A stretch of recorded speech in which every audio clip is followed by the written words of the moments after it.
Bismillah. For this session, we'll cover about object-oriented programming, our lab 3, which we have in UTB. My name is Safwan As-Sului. I'm teaching Friday's group.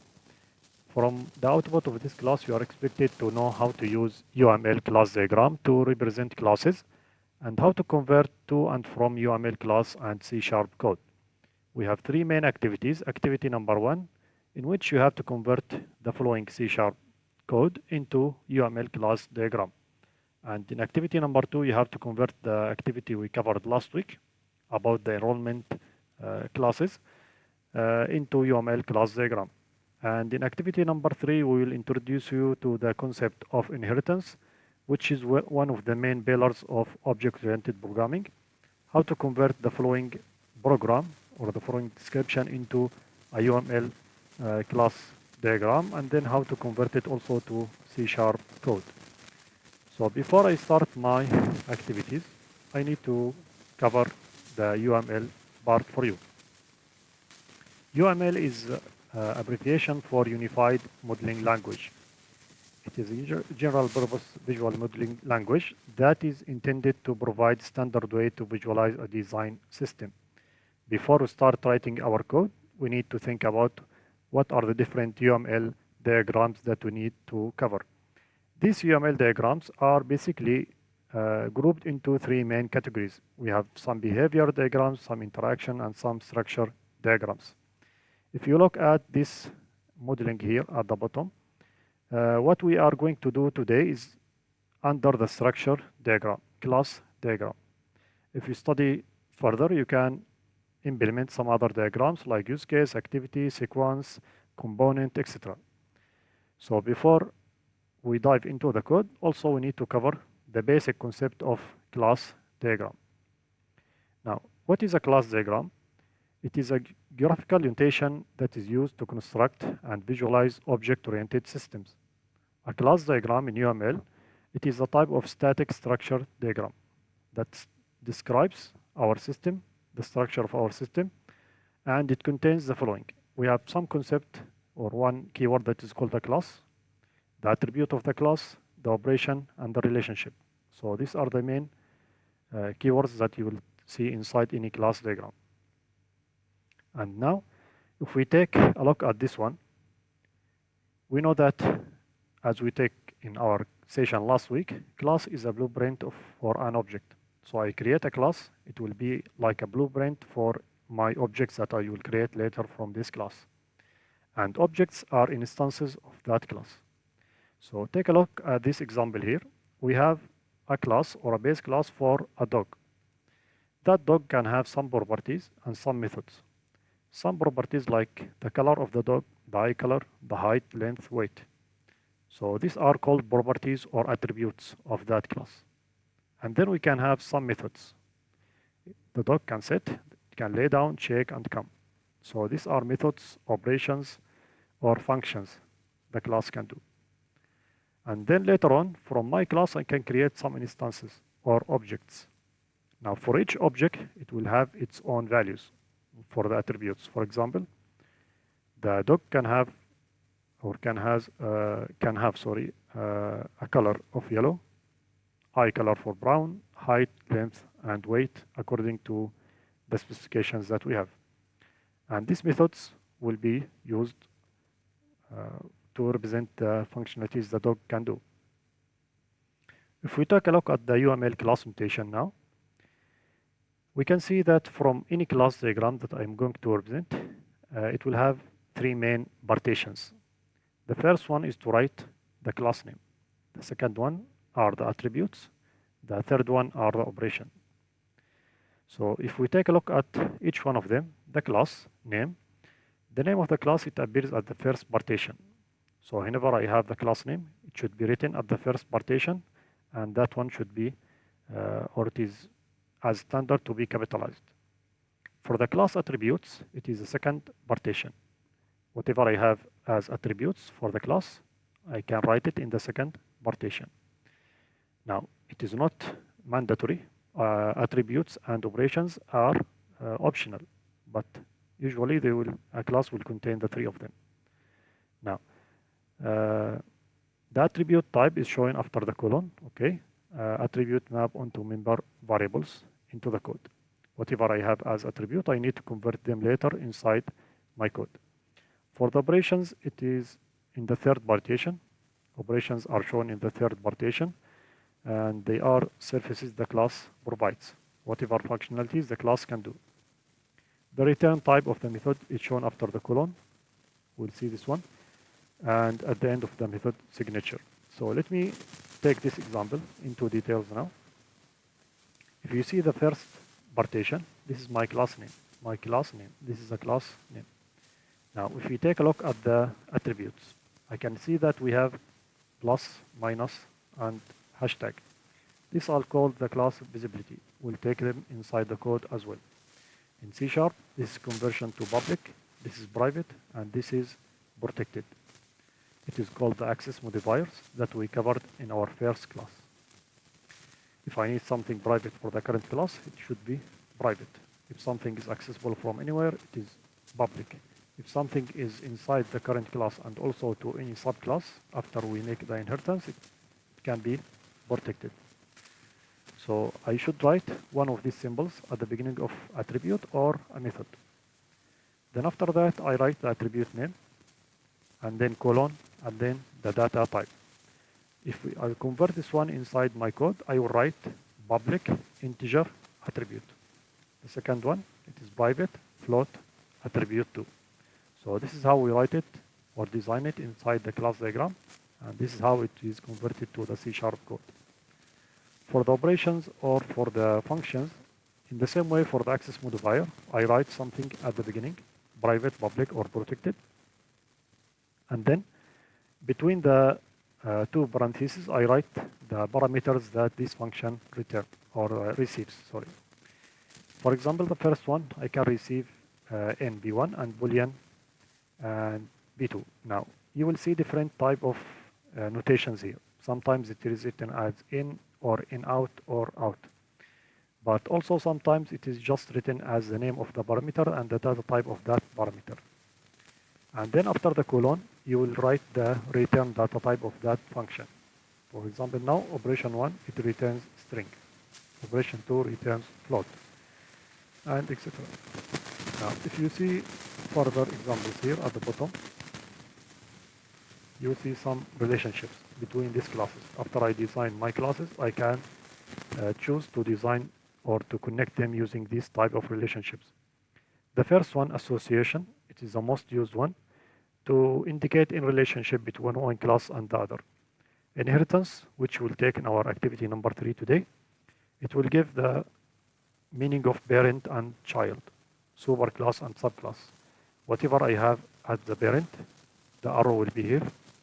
The parent will give its attributes to the child if they are public or protected.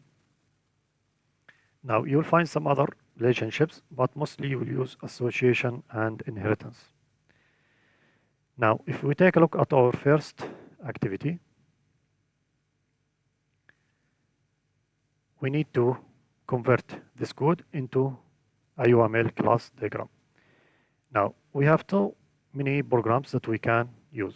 You can use star UML, you can use draw.io, you can use visual paradigm, etc. There are so many of them. If we take a look at the first one, draw.io, just write draw.io inside your browser, you will come to this website, in which you can start by creating a new diagram, and then just give it the blank one, and give it a name, like activity 1, I can name it here.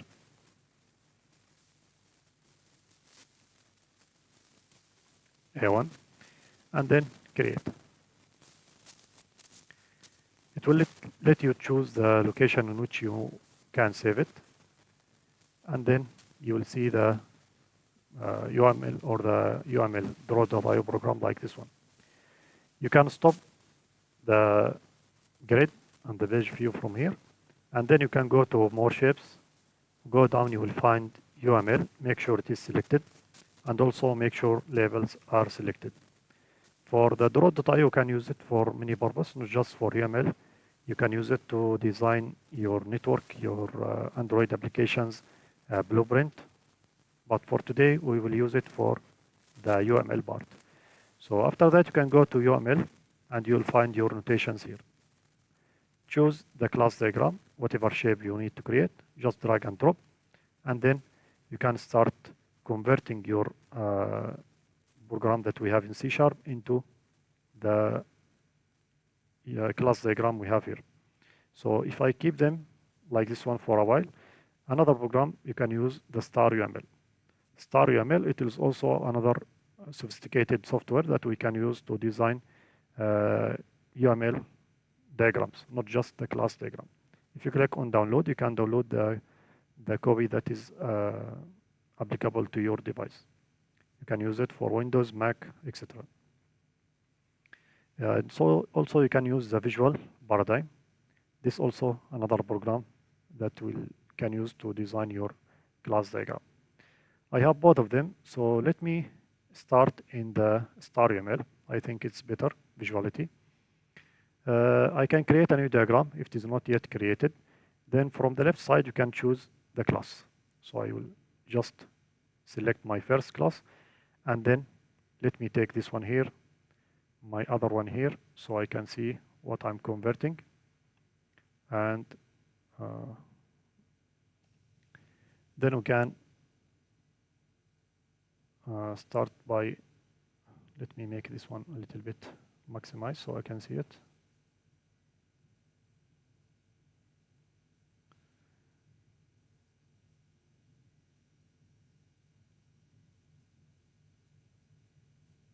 Okay, like this one. So for my class diagram, I can start by double-click the class name, the first partition, as we say, and I call it course. This will be my class name. In the second partition, you can see I can right-click and add. You can choose to add attributes in the second partition or operations in the third partition.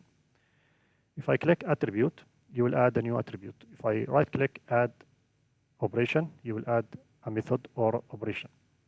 So for the first one, you can see from our code here on the right side, we have course name, students, and number of students. These are my three attributes for this class.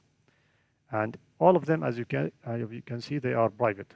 So private, you should write from here private, which is minus. If you are using the draw.io, you should write it manually as minus. And then you can write the name of this attribute, so course name. And after the colon, remember this is string. So after the colon, I will write string. So this is my first attribute that I can use here. Okay, make it bigger. Now, second one, I can do the same, right-click, add attribute. Second one is also private, and the name students. And as you can see, it is string array. So I will write colon, then the data type string as array. I can add a third one here. It is also private, and the name is number of students. The data type is integer. Now, as you can see, the third one, it is integer data type, so I write it integer, but also it has static. For the static part, usually in UML, we make it underline. So we'll try to make this one underline.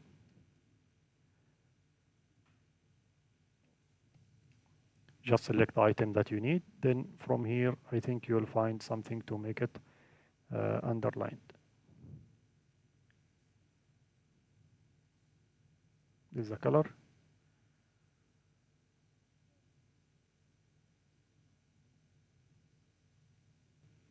Okay, it is down here, is static. So as you can see, it is now underlined. Now, in the other one, in the draw.io, if you are using draw.io, just you can make it with underline, Control U. So let's go back to our activity here. So we finished our three attributes. All of them are private, minus, and we have the name and the data type of each one, and the third one is static. Now I can start my operations. For the operations, as you can see, we have the first one is a constructor, which we say last week. It is a special type of method that has the same name as the class name, and we use a constructor to initialize the object created from this class. So if I need to create the same, it is public. As you can see, public is plus. So it is already public. And then I write course. It should have the same name as the class name. This one, it receives a string, so I can write string. This is one way to write. And then there is no data type for this one. You don't have to write a colon and return. Just give it like this one. Second method, as you can see, it is add student. So the name is add student. The access modifier is public, so it is plus already, public. And then I write add student.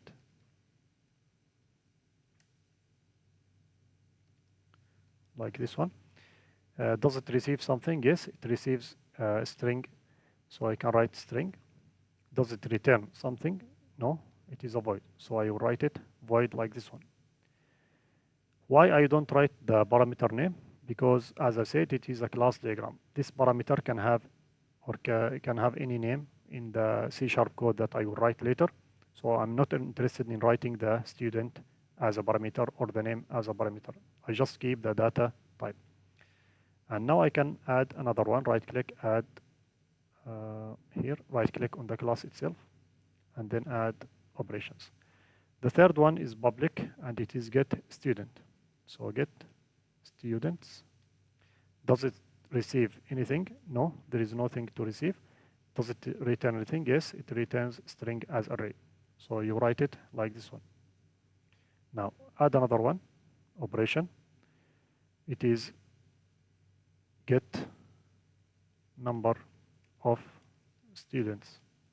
No receive, no parameter to receive, and it return integer. The return type is integer. The other one, it is also public, plus the name is get course name. It doesn't receive anything, and it return string. The return that type is a string. Add another one. It is drop student. That one we receive string, so between this one I will write string, and we don't return anything, it is a void. So by this we finish our class diagram for the first activity. As you can see, as a recap, we have three main partitions: the class name, course, and then we have three main parameters. All of them are private, so I will keep minus, minus, minus. And then we have course name as a name of this attribute. After the colon, I write the data type. Second one also, it is student and then string. For this one, we need to make it as an array.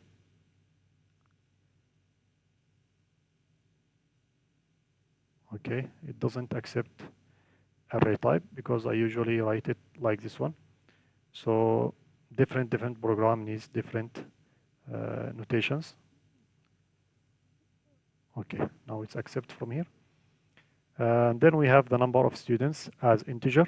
This is static, so I will make sure to select is static here. And for the functions, all of them, 1, 2, 3, 4, 5, 6.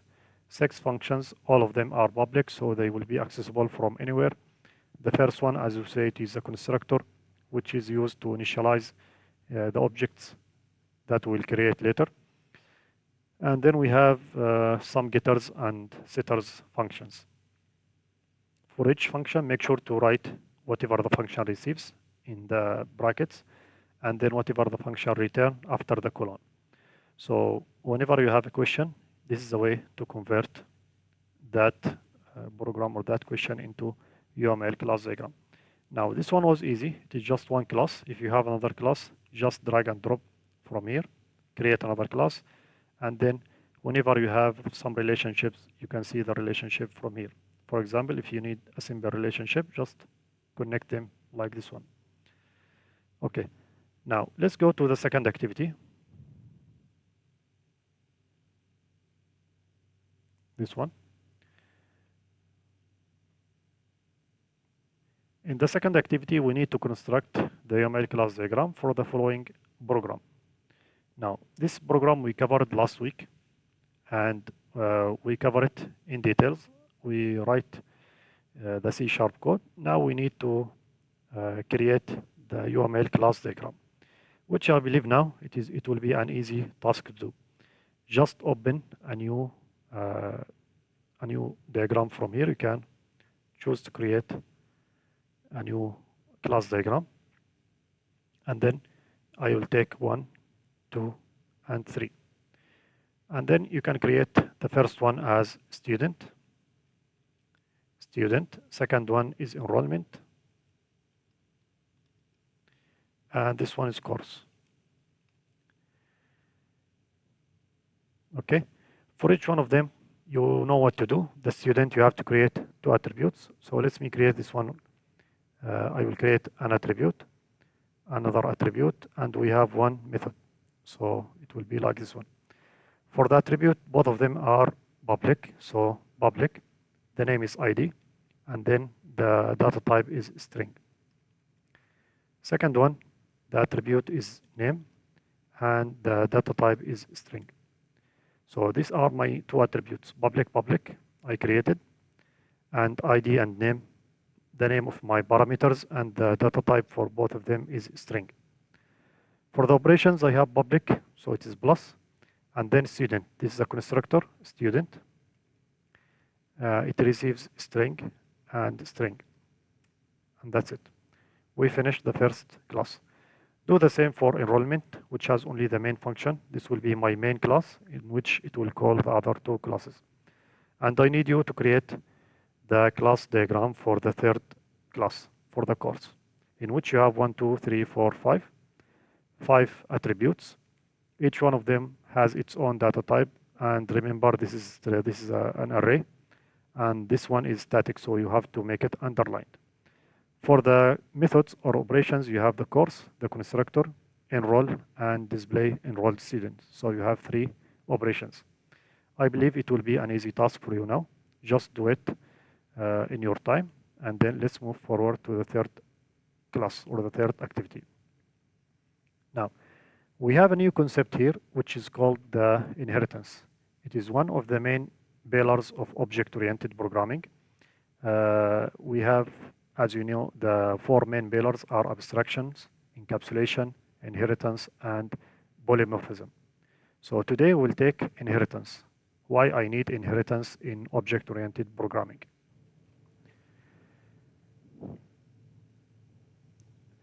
Let's go back to this website, which we say what are the different relationships in a class diagram.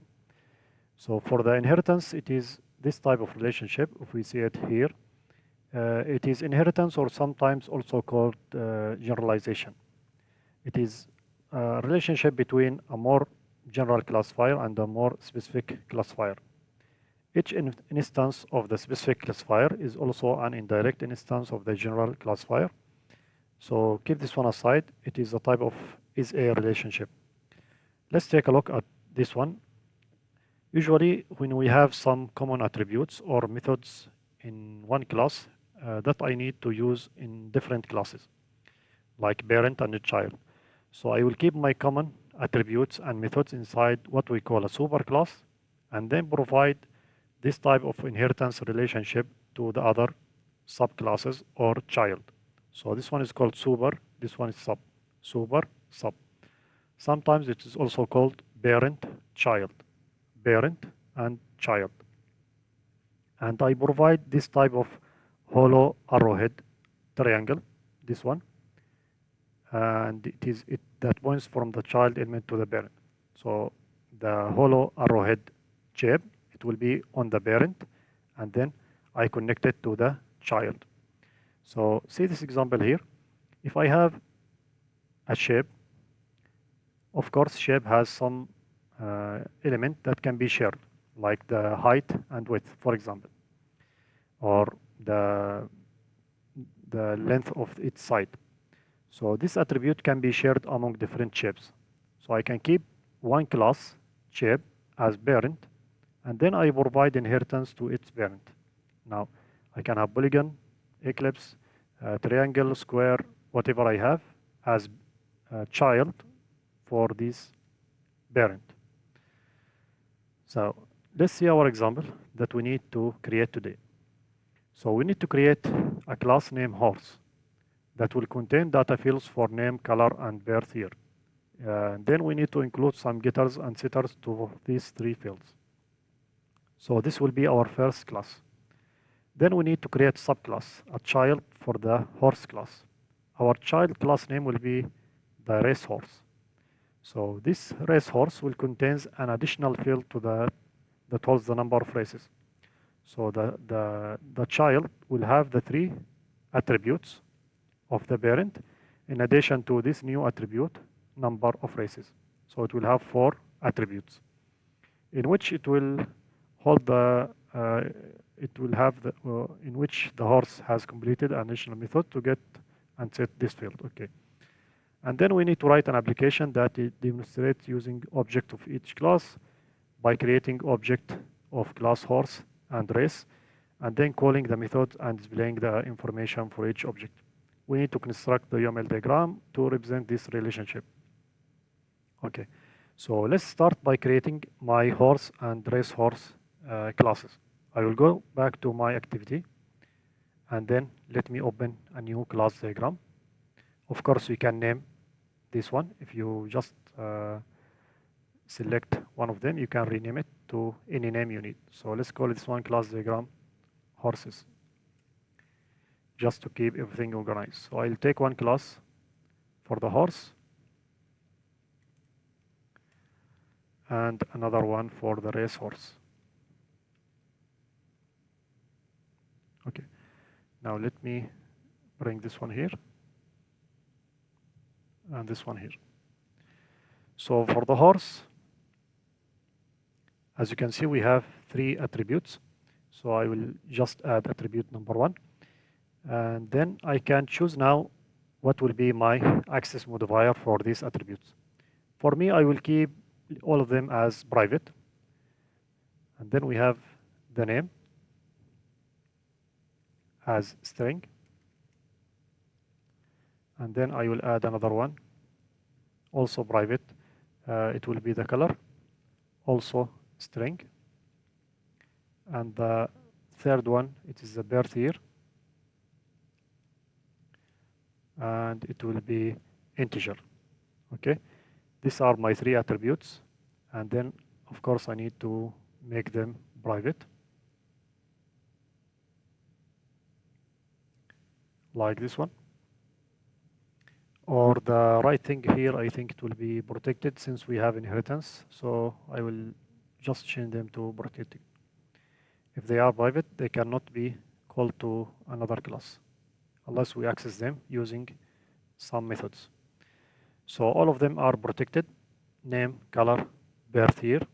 This one string, string, and integer. And after that, I can start adding my operations. So the first operation will be like a default constructor. And I can add another one like the actual constructor, in which I will initialize my my objects. So I will have name, color, and year. This will be my constructor. And another one, from the question itself, we need to make get and set methods for 3 fields. So for each field, I need to create a getter and setter. This is a new concept to you. A getter is a function in which I use to get the attribute value. A setter is a function that I use to set the attribute value. They are called getter and setter. So for the first getter, I can say get name. The function will not receive anything. It will return string. And also I can say get color. Also it will return string. And the third one, get birth year. Also it will return integer. So I have my 3 getters from this class: get name, get color, get birth year. And the return data type, it must be equivalent to the attribute of each one. So this one, string, string, integer, so it must be from the same type. Now I keep all of them public. That is normal to do for any operation. And then I need to create some setters. So the first one, it will be set the name. When I set the name of any horse, I will receive the name of that horse. and then there is no return time from setters. All setters, usually they are void. So this one also is string and return void, and then I can add another one to set the birth year. This one will receive integer and then no return here. And also you will see it from the question that we need to display, here. We need to display the information for each object. So I can have one display function here, display. That function will not receive anything and it will not return anything. So let me recap what I have done. I created one class for the horse. It has 3 attributes with their return data type, and it has 1, 2, like 7, I believe, 7, 8, 9 methods. 2 constructors. The first one is default. If you need to create an object and that object can be empty, like it will not initialize, it will initialize the object to some default empty values. The second one is the real constructor, which will receive the values of these 3 attributes and then set them inside the attributes. And we have 3 getters: get name, get color, get birth. And we have 3 setters: set name, set color, set birth year. And then we have the display function. As we say, the setter, it will not return anything. They are used to set the values inside the attribute. But they receive, of course, something. The opposite for the getter. Getter are used to return the value. So get name, it will return a string. Get color, it will return string. Get birth year, it will return integer. But they don't receive anything by default. So now let's see the second class. For the racehorse, it is written that it is a subclass that is named racehorse. It contains an additional value, which is the number of races. So I can come here and make one additional attribute. I can keep this one private, and then it will be the number of races. Number of races. And the data type, of course, it will be integer. How many times this horse participated in races. Now, it is written here, it is a subclass. So how can I represent a subclass? You can search from the left side, we have generalization. Take it and then drag and drop. It will be in the opposite direction. So it must be from the child to the parent. Here, if you need to write anything like extends. In Java, we write extends. You can write inherits. Whatever you need to write here, it is just a keyword for you to indicate. It is optional, not mandatory to write. And sometimes you can also make some numbers here or some notations. And then we can write any operations for this class. It is written here, okay, it also contains get and set, so we must create the getter and setter for this field. Remember, we already have the getter and setter for the parent, so we don't need to rewrite them here.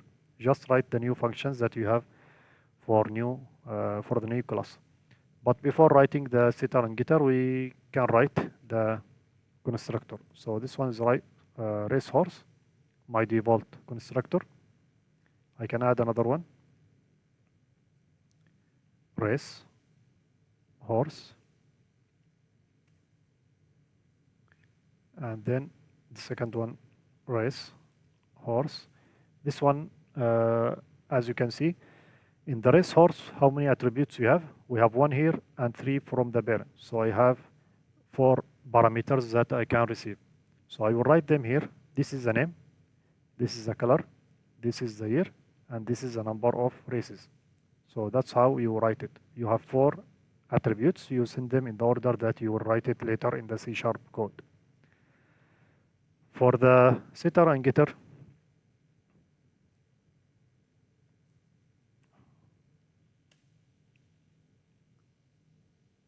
let me hide this one. So 1, 2, 3, 4, okay, correct. For the setter and getter, I can say set number of races and since it is a set, I will receive integer. I will not return anything. And then I need to create the last one.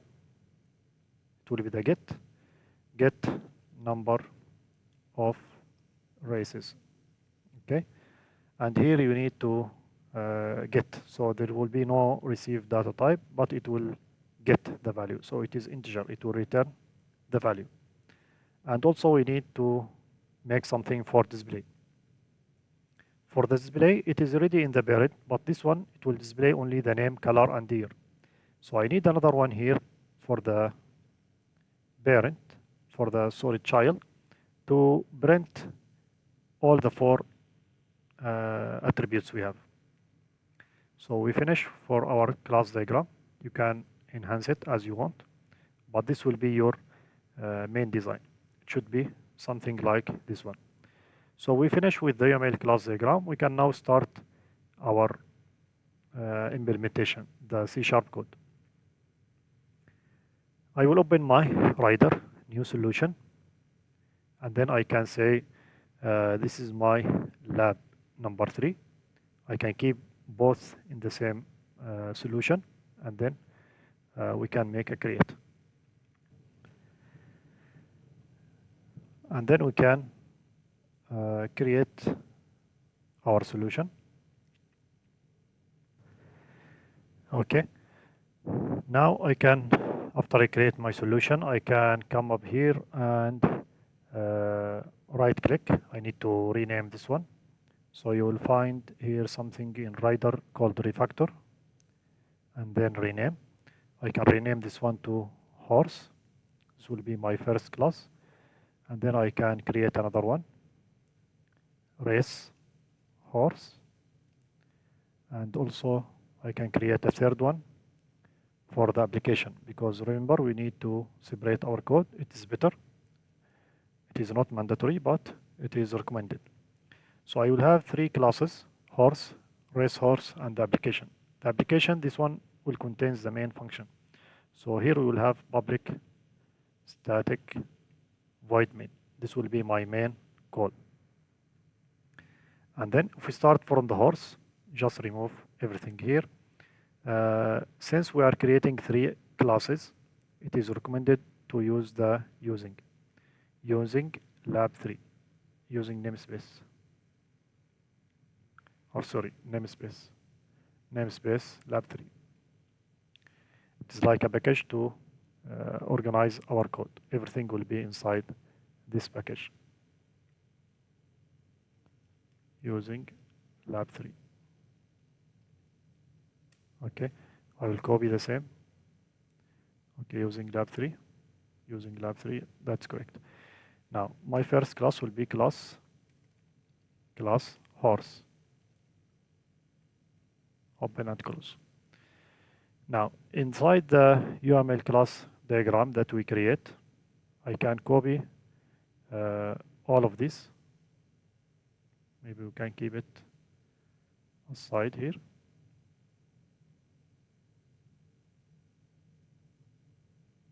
Like this one. As you can see, we have protected string name. This will be my first one, string.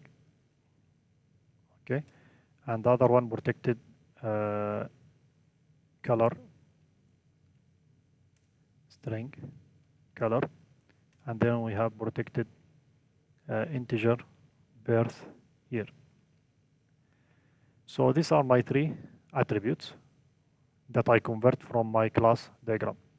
Remember, if it is private, you write private. If it is public, you write public. Now we have protected, so it will be something like this one. Now for the constructor, you can write it manually because we have 2 constructors, horse and horse.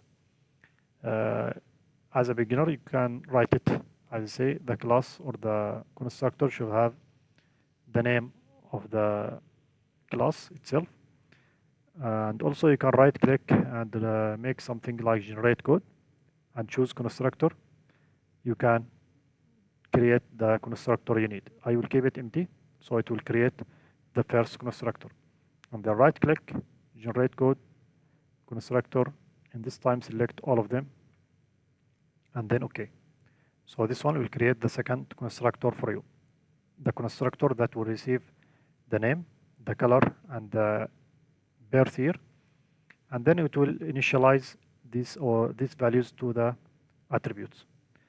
And as I said in the previous class that we cover, why we are using this keyword, because we have the same name for the attribute and also for the parameter.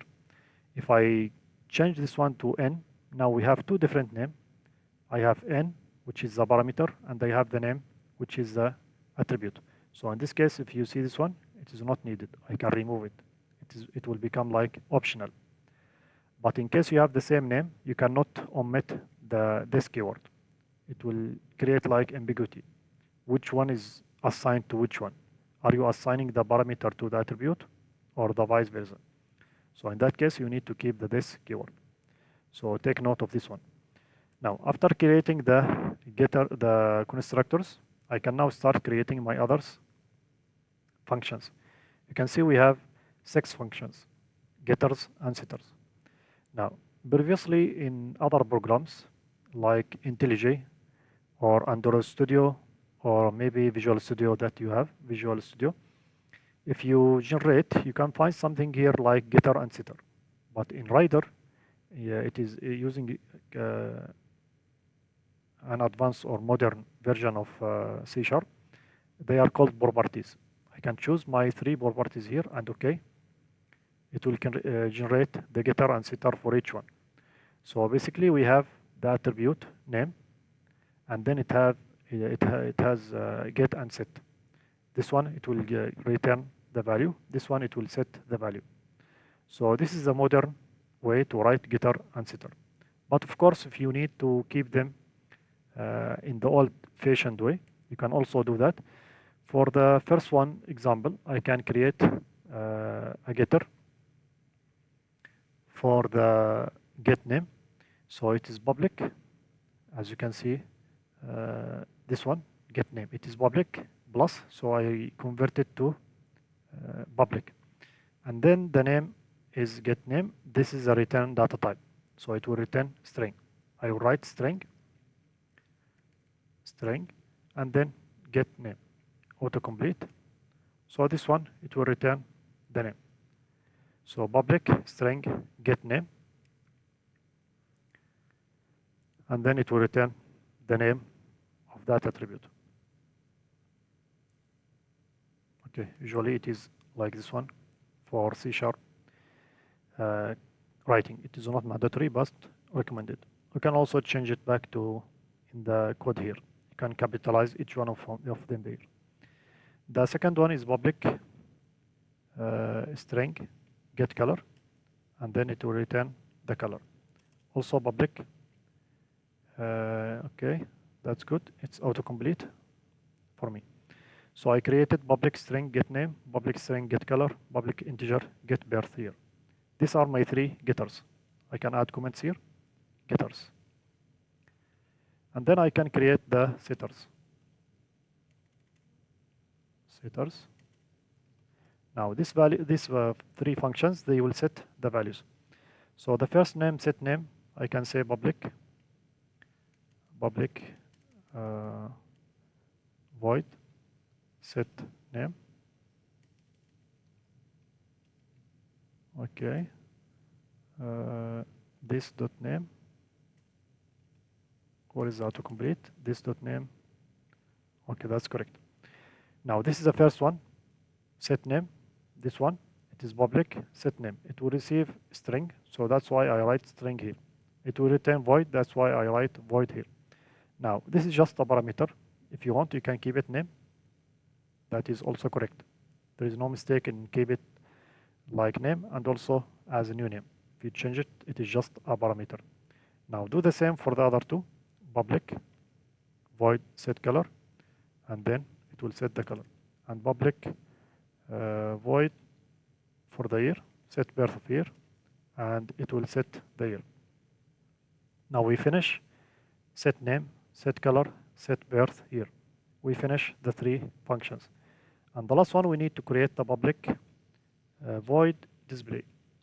This function, it will display the output that I need for this one. What I will display, I need to display the name of the horse. So console.writeLine. Before I do that one, I can say between here horse name, and then I can make it like this one. And then of course I need to display the color and also the birth here. Where is that autocomplete? That's very good. Now AI is completing our code. We don't have that one before. Usually you have to type it manually, each one of them. So we write the horse name, the horse color, and the horse birth here. Okay. Now this will be our first class. Now I can go to the race horse and repeat the same one by one. So let me start by the first one. So this is our race horse. First of all, I need to implement the inheritance. As you see, race horse, it inherits the horse. So in Java, we use to write extend. If you are using Java, you write extends and then you write horse. This is how you do it in Java. You write extends and then you write the parent. In C#, instead of extends, you just make it like this one. That's it. Okay. Now, why I'm getting this one, if you highlight it, you will see inconsistent accessibility base is less accessible. Okay. The child now, it is public. The parent, okay, it is default. I told you in class that we have 4 types of access modifiers. If I didn't write here private, public, protected, then it is default. So default is less accessible than public. So I must write public here. Now, if I write public, both of them are public. Now it is accessible. Okay. Now I implemented the inheritance using this column, as you can see. Now racehorse is inherits the horse. So by default, it will take anything that is protected and public. It will be inside the child. Now I have one more attribute. So I will take the name, color, birth here, and then I need to add additional attribute here. So that one is private. As you can see, it has a minus, private. And then it is integer and number of races. This will be my additional attribute. And then I need to create my constructor. As I told you, right click, generate constructor. Don't use anything. Okay, I need it to inherit. So come back, generator, constructor. I need to make the one. Also, I don't. Okay. For the other one, constructor. So I need to create these two. Okay. Now for the racehorse, you can write it in this way. For the other constructor, as we see from the diagram, it will receive the name, the color, and the birth year, and also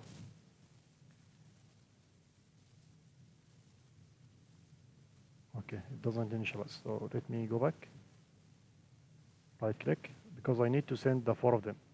So I will select all of them. Okay. Okay. Now this will be my first one. I don't need this one. My default constructor.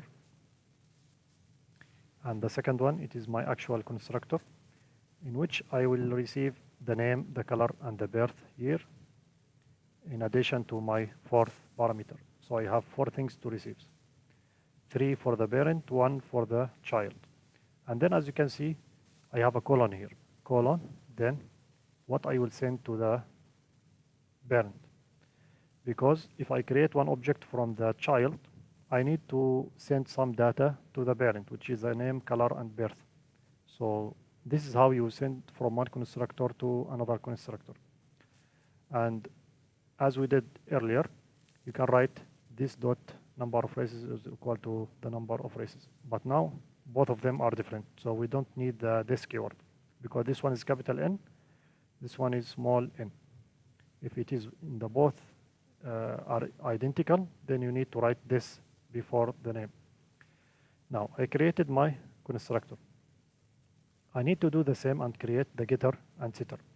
So we have public for the set number. It doesn't return, so void set number of races. It will set the values. So it will set the number of races. And we have public get number of races, so it will return the number of races. So this one is set, it will receive my parameter and set it to the attribute. This one is get, it will return me the number of races. And now I need also to do the last one, display. It is public void display. So now we don't need the UML, I already have everything. I can write public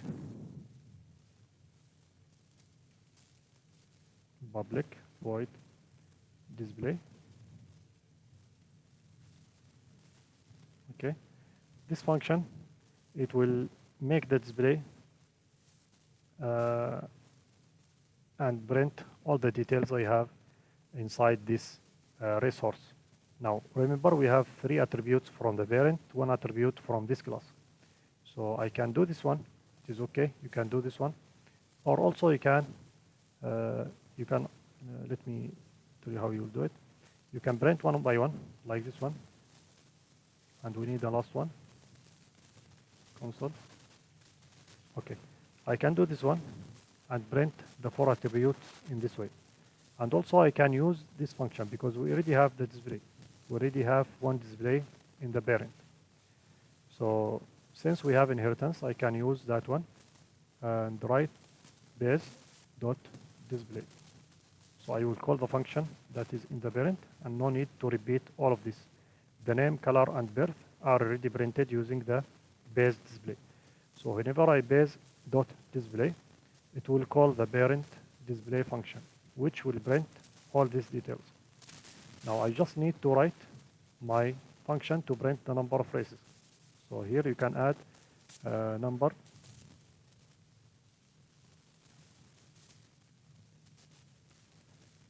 of races, and then I need to keep it in the same way, like this one, number of races, and then you will print the number of races. Okay, now we finish this activity. Let's go to the third one, the main one. Here I need to write the implementation.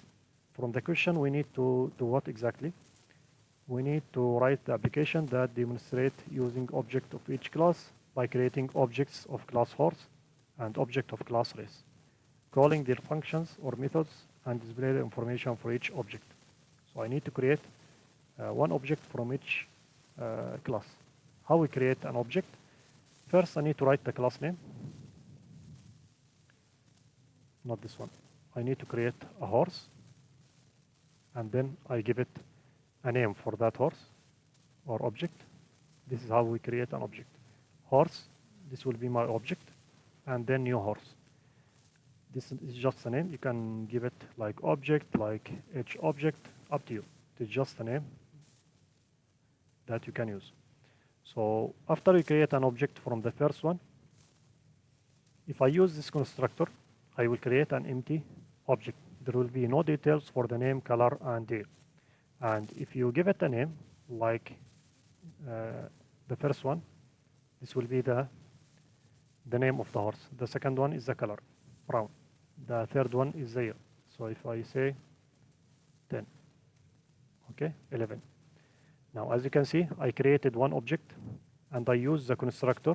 If you highlight it using Control and click, it will take you to the same location that has the constructor being used. So I use this constructor to initialize my object. And after that, I can go back and test it. Now, before I test, I can also create another one using the racehorse. Let's do a racehorse. Where is the autocomplete? I don't want to write. I'm lazy today. So here I can give it also some name. Remember what were in the constructor of the child. I have name, color, birth, and number of races. So 4 values. So I need to send 4 values here. Let's give it a name like lightning. And then the color, I can choose black. The year, let's keep it 2000. It will be very old, 25 years. I don't know if it is possible. The last one is the number of races. How many races this horse participate? Let's say 100 races. So I created one object from the parent, from the child. Let's say here, create child object. And here, create parent object. And then we need to test. If I need to test, I can call the display. So horse, this is the parent object, dot display. And the other one, RA, dot display. This is a child object. I can add here some details like console, dot write line. I can say parent horse details, and then copy and paste here child horse details. So hopefully everything is correct. We don't have any errors. Let's run the code.